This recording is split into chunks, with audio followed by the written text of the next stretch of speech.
गेल्या अनेक दिवसांपासून जिल्ह्यातील शेतकरी आणि पशुपालकांची झोप उडवणाऱ्या शेळ्या चोरणाऱ्या टोळीचा सोलापूर ग्रामीण स्थानिक गुन्हे शाखेने पर्दाफाश केला आहे। पोलीस अधीक्षक अतुल कुलकर्णी यांच्या मार्गदर्शनाखाली केलेल्या या कारवाईत तब्बल 18 गुन्ह्यांची उकल झाली असून चोरीसाठी वापरलेली एक चारचाकी आणि 2 दुचाकी पोलिसांनी जप्त केल्या आहेत।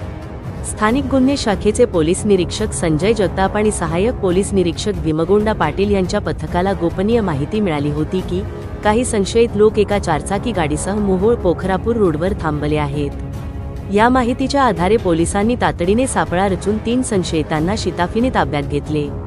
ताब्यात घेतलेल्या आरोपींची कसून चौकशी केली असता त्यांनी सोलापूर जिल्ह्यात मंगळवेढा, मोहोळ, पंढरपूर आणि सोलापूर शहर आदी परिसरात शेळ्यांच्या चोरीची कबुली दिली। तसेच या टोळीने शेळ्यांसोबतच मोटारसायकल चोरीचे एकूण 18 गुन्हे केल्याचे तपासात निष्पन्न झाले आहे।